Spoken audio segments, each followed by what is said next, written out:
A lelki mondjam? Majdnem azt hitted, hogy nem lesz ott semmi, és elkezdtél felkészültem. Tehát a lelki problémák, ugye, hát ezeket már érintettük tulajdonképpen meg ugye ezt Somával is. Meg már, hogy behívod a betegséget. Tehát, hogyha beleéled magad, hogy prostata problémáid vannak, akkor lesznek is. Ebben biztos, én is hiszek, tehát ezek a pszichoszomatikus történetek. Na mindegy, a lényeg az, hogy ugye az ilyen jellegű betegségek számos okból alakulhatnak ki, és ezeket hatásosan gyógyíthatjuk, többi között kineziológiával. Az Aktív korábbi riportja a fóbiáról szól, utána pedig a kineziológiáról, többi között a kineziológiáról fogunk beszélgetni Béres Rózsával. Ilyen szépen tudod mondani, hogy kineziológia. Sokat gyakoroltam. Félelmeikkel néztek szembe a sztárok. Egyből elkezd izzadni ilyenkor a tenyerem. Már pedig most már ki akarok menni, és tudatosul benned, hogy nem tudsz. Meglátom, hogy így mozdul, akkor rögtön végem van. Ezt az indokolatlan félelmet a szakemberek fóbiának nevezik. Magyarországon a felmérések szerint minden 5. embernek van fóbiája. Egy általunk megkérdezett klinikai pszichológus szerint a fóbiák oka egy meghatározó gyerekkori élmény, és jellemzően mindegyik fóbia szimbolikus tartalommal bír. Ő úgy gondolja, hogy nem az a legjobb módszer, ha szembenézünk a félelmünkkel, hanem az, ha megszüntetjük a kiváltó okot. Én nem javaslom azt, hogy valaki ezt egyedül kezelje, tehát azt mondja, vagy akár a párja, hogy na gyerünk, most bemegyünk a liftbe, és ki fogod bírni, mert fokozódhat, tehát hogy fokozódhat a szorongásos. A lelki problémák testi bajokhoz vezethetnek, mégis hogyan ismerjük fel, és hogyan kezeljük ezeket a problémákat. Erről is beszélgetünk Béres Rózsa kineziológussal. Szép jó reggelt! Én egyszer voltam kineziológusnál, még amikor kezdődött ez az egész macera, de nem oldotta meg. Miért? Én nem voltam partner, vagy miért? Hát fogalmam nincs, mert én 16 éve kezdtem, akkor kezdődött ez a macera egyébként Magyarországon, akkor jött be, és akkor kezdtük el mi ezt tanulni. És hát valószínű, hogy ha nálad ez nem működött, akkor vagy nem tudtál esetleg együttműködni a valaki kineziológussal.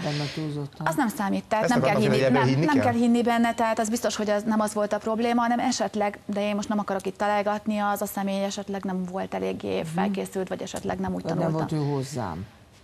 Hogy nem passzoltatok, arra gondolsz? Hát az is előfordul, de attól még működhet. Tehát attól még kellene, hogy működjön. Mert mi ez a kineziológia? Igen, hogy miről szól egészen tulajdonképpen?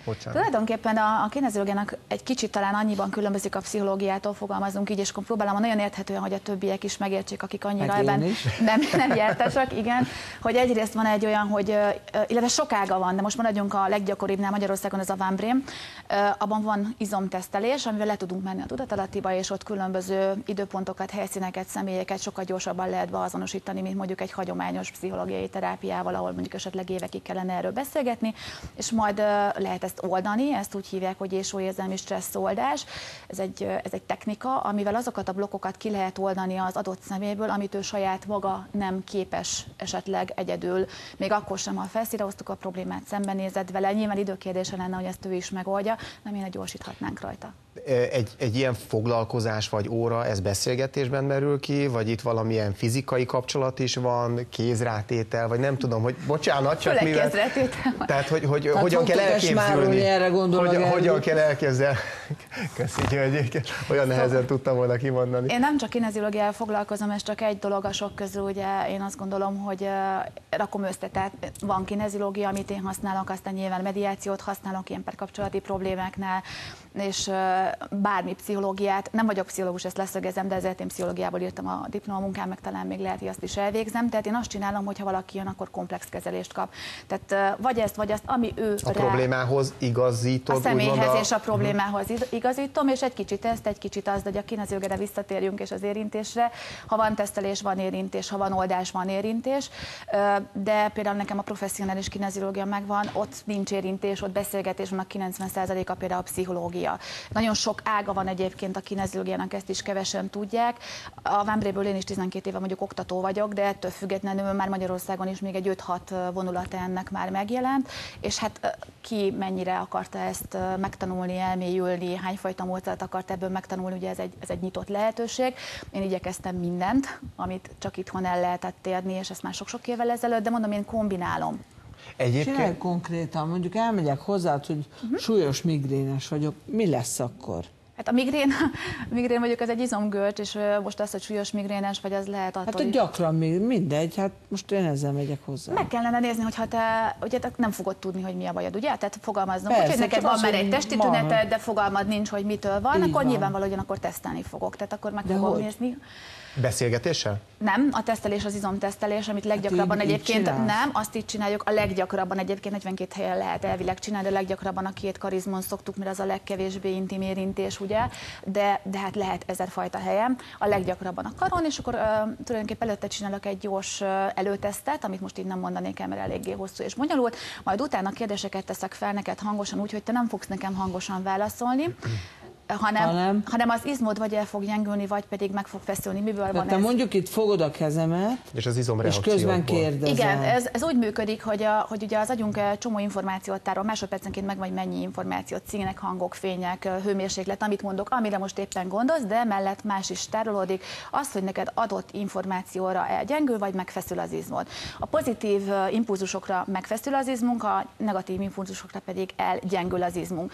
Mondjuk ugye egy egyszerű példa, csúnya a pólód, elgyengült az izmod. Jézus Mária! Bár ez csak teszt. Elgyengült a pólód, hát biztos, de nem érezted. De hogyha mondjuk azt mondom neked, hogy betörtek hozzád, mondjuk nem voltál otthon, ott már ezért ugye elgyengül az izom, és ha mondjuk azt mondom, hogy meghalt valami szeretted, akit nem. Közben azt gondolod, bocsánat, hogy amikor azt mondod, hogy betörtek hozzám, vagy meghalt valakim, akkor attól befeszül. Igen, nekem is azt tűnik egy logikus reakciónak. Az üssés húst, ez a túlélési impulzus, de most arról beszélünk, hogyha mondjuk egy autóbaleset közeli helyzetbe kerülsz, ezt nyilván kivéded, na utána szállj ki a kocsiból.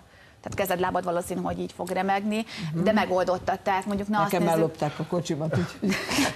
Úgyhogy az a lényeg, hogy ezeket az impulzusokat az agy ugyanúgy tárolja, tehát hogy adott szituációhoz elgyengült az izmunk, vagy megfeszült az izmunk, és ezek a tárolt adatok azok, amik az izmon keresztül tulajdonképpen vissza tudnak jönni, hogy ez az adott helyzet negatív vagy pozitív volt. És utána hogy oldod meg? Jaj, hát csak mindjárt vége van.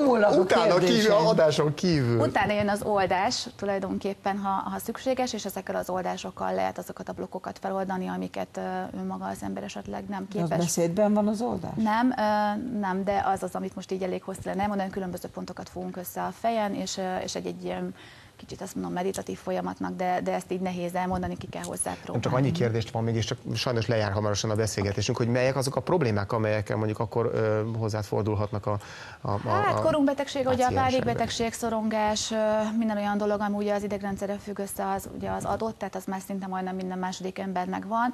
Személy szerint ugye én, amivel foglalkozom még, azok a párterápiák, ott általában vállási mediációval foglalkozom, ott a gyerekekkel is foglalkozom egy vállásból, ugye a gyerekek jönnek ki általában vesztesen. Tehát a korosztályi behatároltság nincs? Nincs, mert a kineziológiával van a diszlexia, diszgrafia, tehát egyéb olyan dolgok, amiket szintén nagyon jól lehet ezekkel a módszerekkel, tanulási nehézségek orvosolni.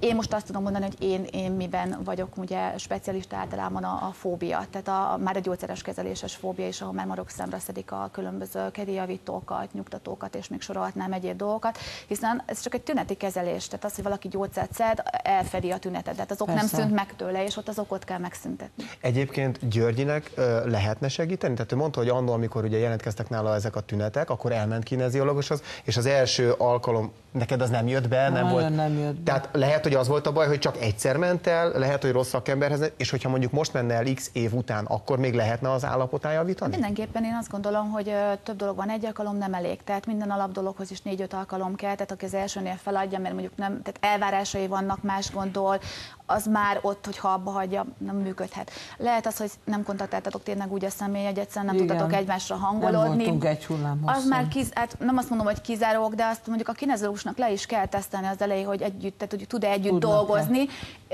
Az furcsa, hogy akkor azt nem néztem meg, mert ha kijön, hogy miért nem, mondjuk te hasonlítottál valakire, akinek neki van blokkja mondjuk az adott személye, és mondjuk te hasonlítottál rá, azt lehet oldani. Tehát, hogyha ő ezt megnézte magát volna... kellett volna oldani.